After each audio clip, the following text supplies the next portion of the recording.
शिक्षक कभी साधारण नहीं होता, शिक्षक कभी साधारण नहीं होता, प्रलय और निर्माण उसकी गोद में पलते हैं। આ ગુરુ પૂર્ણિમાની ઉજવણી શા માટે કરવામાં આવે છે?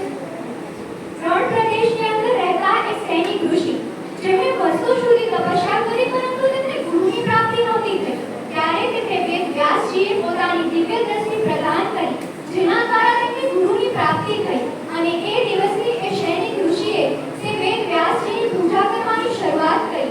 એ દિવસ એટલે કે ગુરુ પૂર્ણિમાનો દિવસ, જેને આપણે વ્યાસ પૂર્ણિમા તરીકે પણ ઓળખીએ છીએ। ભરી ભીડની અંદર જ્યારે શિક્ષકને પ્રશ્ન કરવામાં આવ્યો કે તમે શું છો, ત્યારે શિક્ષકે જવાબ આપતા કહ્યું છે કે હું એક શિક્ષક છું, શિક્ષકને કદી નબળું નહીં ગણતા। હું એક શિક્ષક છું, શિક્ષકને કદી નબળું નહીં ગણતા। હું આ સમાજનો હૃદય છું, મારા સ્થાનને નહીં ગણતા। કડીઓને ફૂલ બનાવી બાગો બાગો મહેકાવ્યા છે, સંસ્કારોના સિંચન કરીને આદર્શોને મેં વાવ્યા છે।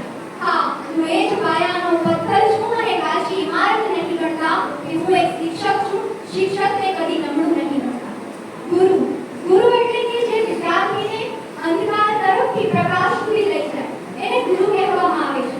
અને આપણા પહેલા ગુરુ એ આપણા માતા પિતા છે, જેમણે આપણને જન્મ આપ્યો છે, અને આપણા બીજા ગુરુ એ આપણા શિક્ષકો છે, જેમણે આપણને ચાલતા શીખવ્યું છે। જો જિંદગીની રેસની અંદર પડી જવાય તો ફરી પાછા ઊભા થઈને દોડતા શીખો। ખરું તો કહેવાયું છે કે શિક્ષક और सड़क दोनों एक जैसे होते हैं, वह खुद जहाँ है वही रहते हैं मगर दूसरों को अपनी मंजिल तक पहुँचा कर रहते हैं। आम तो જોવા જઈએ તો ગુરુની જિંદગીની અંદર ફક્ત બે જ રંગો હોય, એક છે સફેદ અને બીજો છે કાળો। જે સફેદ રંગ એ જોબનો રંગ અને કાળો રંગ એટલે બ્લેક બોર્ડનો